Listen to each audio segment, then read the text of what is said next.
Doctor ortho Ayurvedic oil and capsule, अब दर्द भी घुटने टेकेगा। जल स्रोतों के संरक्षण को लेकर सीएम सोरेन गंभीर, अतिक्रमण करने वाले पर होगी कड़ी कानूनी कार्रवाई। नगर विकास विभाग की समीक्षा में सीएम ने दिए निर्देश। रायपुर में नक्सलवाद पर सीएम साय का बयान, कहा नक्सलवाद समाप्त करने के संकल्प को मिली है सफलता। पीएम मोदी शाह के नेतृत्व का है परिणाम। महाबोधि की धरती पर म्यांमार के राष्ट्रपति, राज्यपाल और मंत्री विजय सिन्हा ने किया स्वागत। महाबोधि मंदिर में करेंगे पूजा अर्चना। उड़े और पिंपरी चिंचवड़ इलाके में जहरीली शराब का कहर, जहरीली शराब पीने से करीब 18 लोगों की मौत। सीएम फडणवीस ने जांच के दिए आदेश, अब तक 8 लोग हिरासत में।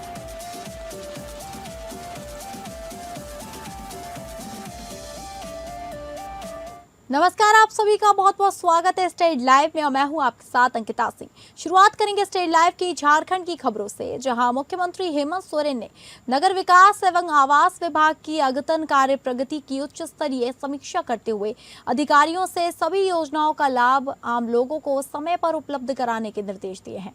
बैठक के दौरान उन्होंने कहा कि नगर विकास एवं आवास विभाग का उद्देश्य सड़क निर्माण, आधारभूत संरचनाओं एवं भवनों का निर्माण के साथ साथ आम जनता के बीच जीवन स्तर को ऊंचा उठाना है। ऐसे में विकासात्मक योजनाओं के समय कार्यान्वयन पर विशेष ध्यान रखने की जरूरत है। साथ ही मुख्यमंत्री ने स्मार्ट सिटी परियोजना, नगर निगम अंतर्गत आधारभूत संरचना, सीवरेज ट्रीटमेंट प्लांट, पेयजल आपूर्ति, यातायात प्रबंधन और कूड़ा निस्तारण आदि नगरीय व्यवस्था को प्रभावी बनाने का निर्देश दिया। इस अवसर पर उन्होंने अधिकारियों से कहा कि रांची स्मार्ट सिटी परियोजना को गति देने हेतु भूमि अधिग्रहण कार्यों को प्राथमिकता दिया जाए और शहरी विकास की सुविधाओं के विस्तार के साथ साथ राजस्व संग्रहण के संसाधनों पर विशेष कार्य हो। इसके अलावा मुख्यमंत्री ने कहा कि नदी किनारे और अन्य जल स्रोतों पर अतिक्रमण कर घर बनाना पर्यावरण और जल निकासी के लिए गंभीर खतरा है। इस तरह के कार्य क्षमा योग्य नहीं है। ऐसे कार्य करने वाले लोगों पर कड़ी कानूनी कार्रवाई करना सुनिश्चित किया जाए। बता दें कि मुख्यमंत्री ने आम नागरिकों से भी अवैध अतिक्रमण पर संरचना तैयार नहीं करने का आग्रह किया। मुख्यमंत्री हेमंत सोरेन ने राज्य की राजधानी रांची में अव्यवस्थित कांके डैम के संरक्षण के लिए ठोस एवं प्रभावी कदम उठाते हुए कार्य योजना तैयार करने का निर्देश अधिकारियों को दिया।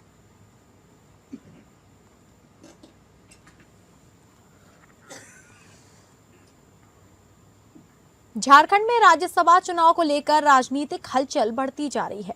वहीं राज्यसभा की 2 सीटों में से एक सीट गठबंधन के सहयोगी दल के रूप में कांग्रेस ने दावेदारी की बात कही है। हालांकि झारखंड मुक्ति मोर्चा की तरफ से कांग्रेस की इस मांग पर अभी भी सस्पेंस जारी है। ऐसे में पार्टी के शीर्ष नेताओं की मांगों पर कांग्रेस प्रदेश अध्यक्ष केशव महतो कमलेश से हमारी संवाददाता तृप्ति सिंह ने खास बातचीत की। इस दौरान उन्होंने गठबंधन दलों के साथ बातचीत और कांग्रेस के मंथन पर विशेष जानकारी दी। हमारे बीच झारखंड कांग्रेस प्रदेश अध्यक्ष केशव महतो कमलेश जी हैं।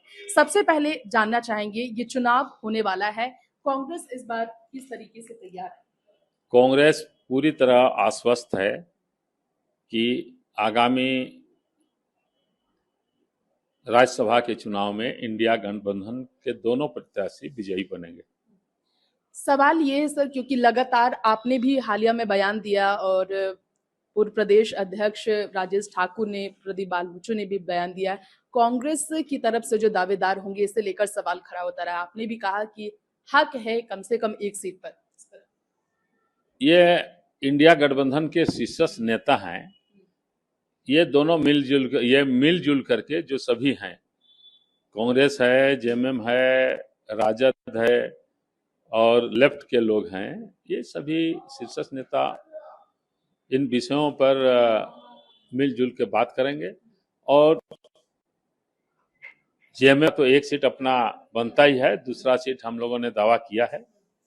ये सारे चीज का जो है शीर्ष नेता लोग तय करते हैं। अच्छा, ये प्रदीप बालमुचु जो फिर कह रहे हैं कि कांग्रेस का हक मारने का काम जेएमएम कर रही है बार बार, इस पर क्या कहेंगे आप? ना, उस तरह की कोई बात नहीं है, क्योंकि संख्या बल के हिसाब से जेएमएम को अपना आता है, इसलिए वो अपना ले रहा है। और हम लोगों अपना जो संख्या बल है 16, उस आधार पर जब तक हम लोग गठबंधन के सब साथी नहीं मिलेंगे तब तक नहीं हो पाएगा। इसलिए सभी साथी एक साथ मिलजुल करके ये तय करेंगे। भाजपा लेकिन कहती है कि डरी हुई है इंडिया गठबंधन महागठबंधन के विधायक। कभी डरने वाले भाजपा से, कभी इंडिया गठबंधन के कोई न विधायक डरते हैं न कुछ डरते हैं।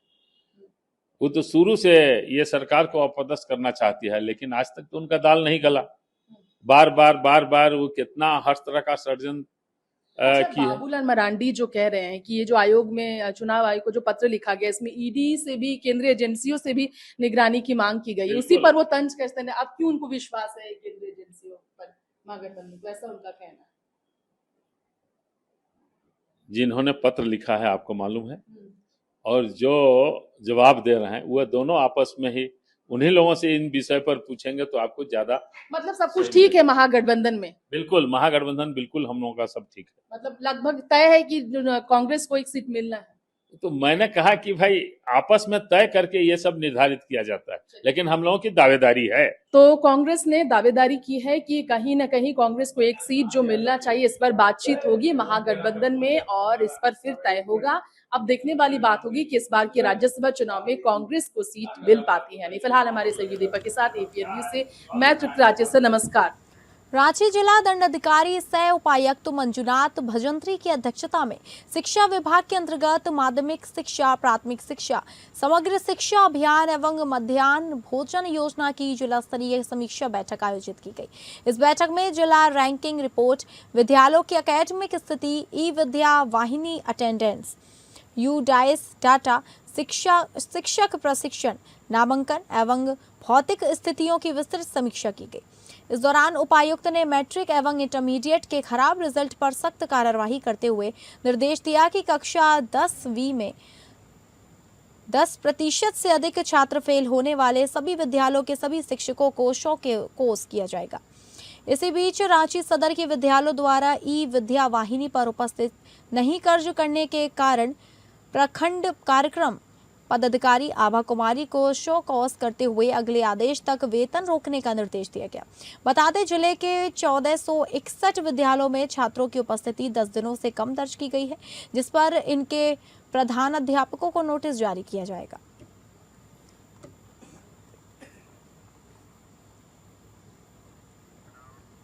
सोलह साल तक फरार रहे 10 लाख के नामी पीएलएफआई सुप्रीमो अमृत होरो को गिरफ्तार किए जाने के बाद रांची पुलिस द्वारा एक प्रेस कॉन्फ्रेंसिंग के दौरान बीते शुक्रवार को सामने लाया गया है।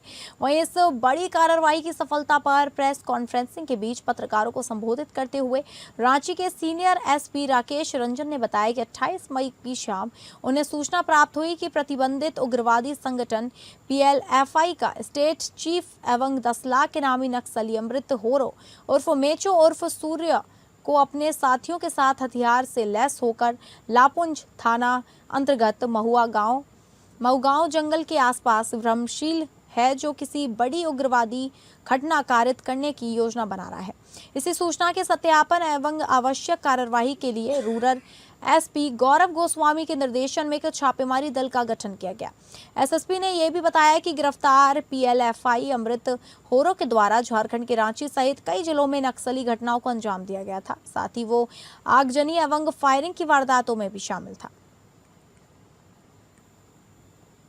जैसा आप लोग जानते हैं कि वर्तमान में पीएलएफआई को झारखंड में अमृत होरो के द्वारा ही संचालित किया जा रहा था। हम लोगों को गुप्त सूचना प्राप्त हुई थी कि अमृत होरो लापुंग थाना क्षेत्र अंतर्गत एक जगह पर आया हुआ है अपने ग्रुप के कुछ सदस्यों के साथ। इसके उपरांत हम लोगों ने पुलिस अधीक्षक ग्रामीण के नेतृत्व में और एसडीपीओ बेड़ो दीपक, थाना प्रभारी लापुंग गोविंद, पुलिस निरीक्षक उत्तम और अन्य थाना प्रभारियों की टीम बनाकर हम लोगों ने तुरंत वहां पर छापेमारी करवाई। छापेमारी में जो पीएलएफआई का वर्तमान स्टेट चीफ है अमृत होरो, जो 10 लाख का इनामी भी है, उसको हम लोगों ने गिरफ्तार किया। उसके साथ हमें हथियार, कारतूस, कुछ पर्चे इत्यादि बरामद हुए हैं। बड़ा कैच है ये। बड़ा कैच होने के साथ साथ ये पीएलएफआई को आप मान सकते हैं कि उसकी जो ताबूत थी उसमें ये आखिरी कील है और इसके बाद अब पीएलएफआई पूरे तरीके से मुझे लगता है कि डिसबैंड हो जाएगा। और जो वर्तमान में जो कुछ एक हाल फिलहाल में धमकियों का भी जो सिलसिला एक चालू हुआ था, वो भी उस पर भी इसी के साथ जो झारखंड में राज्यसभा चुनाव की तारीख घोषित होने के बाद से रांची समेत पूरे प्रदेश में सियासी हलचल तेज हो गई है। प्रदेश भाजपा ने चुनाव लड़ने की घोषणा कर दी है, तो वहीं इंडिया गठबंधन में सीटों की दावेदारी को लेकर झामुमो और कांग्रेस के बीच बातचीत पर अब सस्पेंस बना हुआ दिखाई दे रहा है।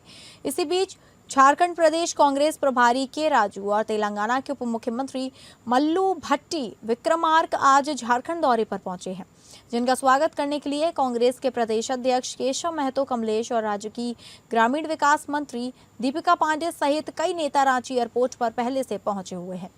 इस दौरान फूलमाला पहनाकर उनका स्वागत किया गया, जिसके बाद दोनों नेता ने आज सीएम आवास पहुंचकर मुख्यमंत्री हेमंत सोरेन से मुलाकात की।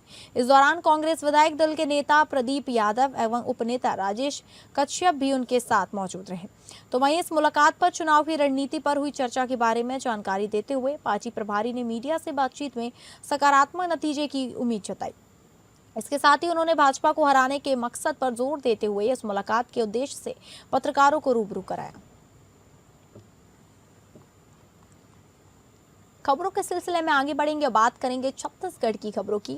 छत्तीसगढ़ के मुख्यमंत्री विष्णुदेव साय ने नक्सलवाद के मुद्दे पर बड़ा बयान दिया है। मुख्यमंत्री ने कहा कि केंद्रीय गृह मंत्री अमित शाह के देश से नक्सलवाद समाप्त करने के संकल्प को डबल इंजन सरकार, सुरक्षा बलों के साहस और जनता के सहयोग से सफलता मिली है। रायपुर में मुख्यमंत्री विष्णुदेव साय ने कहा कि केंद्रीय गृह मंत्री अमित शाह का देश से नक्सलवाद समाप्त करने का संकल्प अब साकार हुआ है। उन्होंने कहा कि प्रधानमंत्री मोदी के नेतृत्व, केंद्र और राज्य सरकार के समन्वय, सुरक्षा बलों के अदम्य साहस और आम जनता के सहयोग से यह उपलब्धि हासिल की गई है। मुख्यमंत्री ने कहा कि नक्सल प्रभावित क्षेत्रों में सुरक्षा, विकास और जन कल्याण की योजनाओं को तेजी से आगे बढ़ाया गया, जिससे लोगों का विश्वास बढ़ा है और नक्सलवाद के खिलाफ अभियान को मजबूती मिली। उन्होंने सफलता का श्रेय सुरक्षा बलों के जवानों, जनप्रतिनिधियों और आम नागरिकों को देते हुए कहा कि शांति, विकास और विश्वास के बल पर प्रदेश लगातार प्रगति की दिशा में आगे बढ़ रहा है।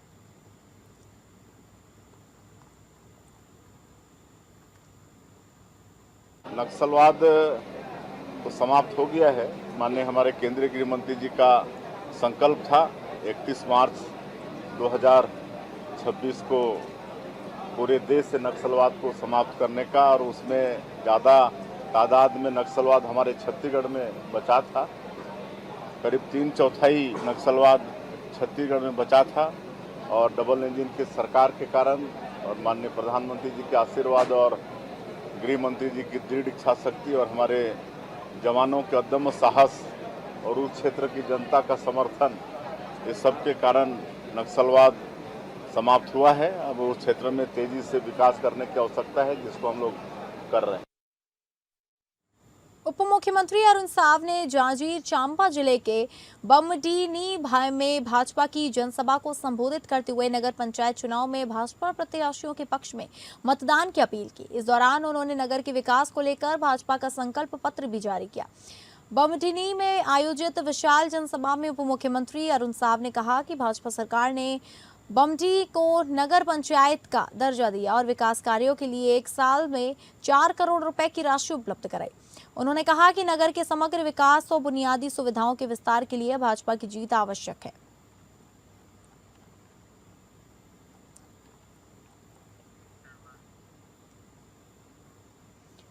उप मुख्यमंत्री विजय शर्मा ने कबीरधाम जिले के ग्राम जेवण खुर्द और विनिमिनिया में आयोजित सुशासन तिहार शिविर में शामिल होकर ग्रामीणों से सीधा संवाद किया। इस दौरान उन्होंने विभिन्न योजनाओं के हितग्राहियों को लाभ वितरित किया और अधिकारियों को समस्याओं के त्वरित समाधान के निर्देश दिए। कबीरधाम जिले में आयोजित सुशासन तिहार शिविर में उप मुख्यमंत्री ने ग्रामीणों की समस्याएं सुनी और कई मामलों का मौके पर ही निराकरण कराया। उन्होंने दिव्यांगजनों को ट्राईसाइकिल प्रदान की और प्रधानमंत्री आवास योजना के हितग्राहियों को नए आवास की चाबियां सौंपी।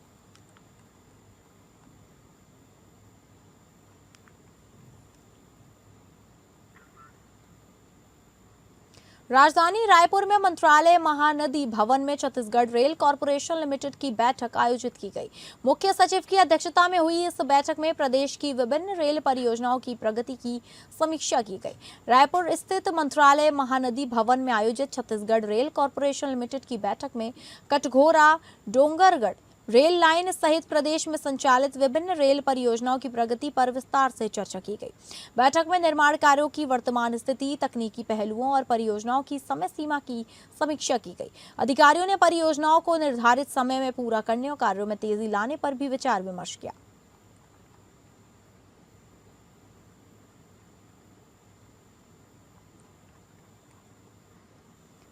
बौद्ध धर्म की सबसे पवित्र धरती बोध गया में एक बेहद खास और मेहमान का आगमन हुआ है। म्यांमार के राष्ट्रपति HE मिन आंग ह्लाइंग विशेष दौरे पर बोध गया पहुंच चुके हैं। एयरपोर्ट पर बिहार के राज्यपाल और गया के प्रभारी मंत्री विजय कुमार सिन्हा ने गुलदस्ता भेंट कर म्यांमार के राष्ट्रपति की अगवानी की।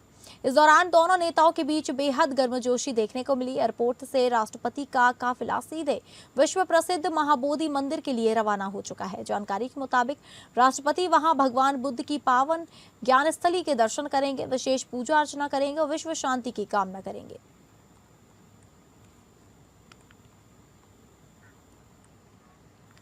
पटना में अपराधियों और अवैध हथियार तस्करों के खिलाफ STF और जिला पुलिस को एक बहुत बड़ी कामयाबी हाथ लगी है। बख्तियारपुर थाना क्षेत्र में चल रहे एक अवैध मिनी गन फैक्ट्री का भांडाफोड़ हुआ है। STF की गुप्त सूचना पर पुलिस ने धोवा नदी के किनारे झाड़ियों में छापेमारी कर रंगे हाथ हथियार बनाते हुए 4 शातिर कारीगरों को गिरफ्तार किया है। मौके से भारी मात्रा में बने और अर्धनिर्मित देसी कट्टे समेत हथियार बनाने का जखीरा बरामद किया गया है। मामला बख्तियारपुर थाना क्षेत्र के टेका विगवा टांड इलाके का है।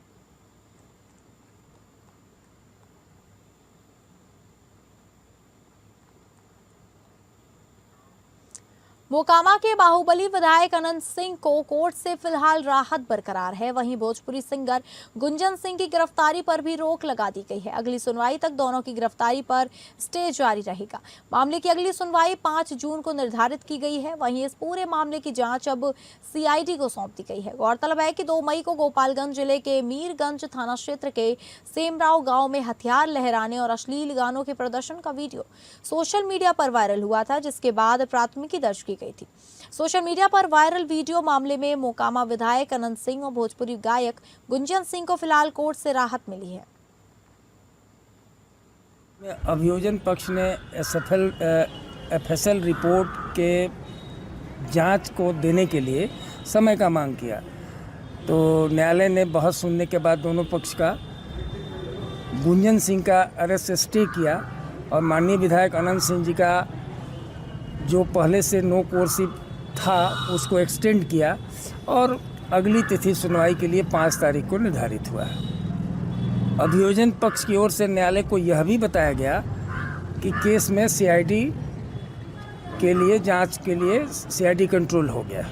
अब बात करेंगे महाराष्ट्र की खबरों की, जहां महाराष्ट्र के बदलापुर शहर में बिजली उपभोक्ताओं को मिल रहे अत्यधिक बिजली बिलों को लेकर लोगों में भारी नाराजगी देखने को मिल रही है। उपभोक्ताओं का आरोप है कि जहां सामान्य रूप से घरेलू बिजली बिल 1500 से 2000 रुपए प्रति माह आना चाहिए, वहीं कई परिवारों को 15,000 से 20,000 रुपए तक के बिल भेजे जा रहे हैं। नागरिकों का कहना है कि QED मीटर लगाए जाने के बाद से बिजली बिलों में अचानक और असामान्य वृद्धि हुई है, जिससे आम परिवारों के मासिक बजट पर गंभीर प्रभाव पड़ रहा है। बढ़े हुए बिजलों को लेकर उपभोक्ताओं में रोष व्याप्त है और इसकी निष्पक्ष जांच की मांग कर रहे हैं।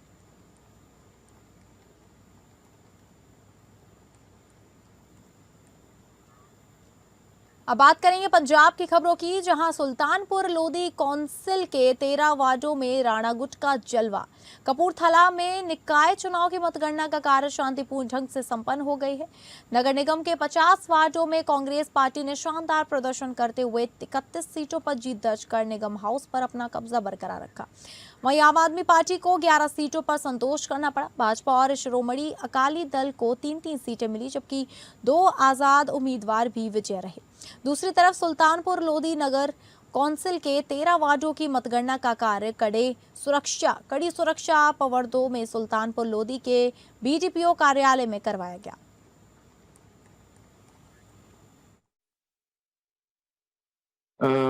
ਦੇਖੋ ਕਿ ਜਿੱਦਾਂ ਮੈਂ as a councillor ward number 5 ਤੋਂ ਵਿਨਰ ਹੋਇਆ ਤੇ ਮੇਰਾ ਪਹਿਲਾ ਮੋਟਿਵ ਰਹੇਗਾ ਜਿਹੜੇ ਪ੍ਰੋਮਿਸਿਸ ਜਾਂ ਜਿਹੜੇ ਵੀ ਆਪਾਂ ਪਹਿਲੀ ਇੰਟਰਵਿਊ 'ਚ ਵੀ ਗੱਲ ਕੀਤੀ ਜੋ ਵੀ ਉਹਦੇ ਬੇਸਿਸ ਤੇ ਹੀ ਪਹਿਲਾਂ ਉਹੀ ਕੰਮ ਕੀਤੇ ਜਾਣਗੇ ਜੋ ਇੱਕ ਕਾਉਂਸਲਰ ਨੂੰ ਕਰਨੇ ਚਾਹੀਦੇ ਜੋ ਪਿਛਲੇ 20-25 ਸਾਲ 'ਚ ਨਹੀਂ ਹੋਏ। ਆਪਾਂ ਉਹੀ ਸ਼ੁਰੂ ਤੋਂ ਸ਼ੁਰੂਆਤ ਕਰਨੀ ਹੈ ਜੀ। ਇਹਨੂੰ ਜੋ ਆਪਣੇ ਪਹਿਲਾ ਮੁੱਦੇ ਸੀ ਉਹਨਾਂ ਨੂੰ ਮੱਦੇਨਜ਼ਰ ਰੱਖਦੇ ਹੀ ਆਪਾਂ ਉਹਨਾਂ ਤੋਂ ਹੀ ਚੱਲਦੇ। ਜੋ ਇੱਕ ਕਾਉਂਸਲਰ ਦੀ ਡਿਊਟੀਜ਼ ਨੇ ਪ੍ਰਾਈਮ ड्यूटीज उन्होंने ते पहला काम करना है, बाकी काम बाद च। महाराष्ट्र के पुणे और पिंपरी चिंचवड़ इलाके में जहरीली शराब पीने से कई लोगों की मौत के बाद हड़कंप मच गया है। अलग अलग मीडिया रिपोर्ट्स के मुताबिक मृतकों की संख्या 12 से 18 के बीच बताई जा रही है, जबकि कई लोगों का अस्पताल में इलाज अभी भी जारी है। पुलिस और आबकारी विभाग की शुरुआती जांच में मेथनॉल मिली अवैध शराब की आशंका जताई गई है। घटना फुगेवाड़ी, हडपसर, दापोडी और आसपास के इलाके में से जुड़ी बताई जा रही है। कई लोगों की मौत संदिग्ध जहरीली शराब पीने के बाद हुई। पुलिस ने मुख्य आरोपी योगेश वानखेड़े समेत कई लोगों को गिरफ्तार किया है। मुख्यमंत्री ने मामले को गंभीर बताते हुए पूरे नेटवर्क की जांच के निर्देश दिए हैं। साहब से हम मिले, उनसे बात की। उन्होंने बताते वक्त बताया कि पिंपरी चिंचवड़ में 13 मौतें वहां पे इलीगल दारू पीने के कारण हुई, और ये जो पुणे सिटी में हड़पसर में जो 5 मौतें वहां पे हुई है उसके बारे में अभी तक क्लैरिटी नहीं आई।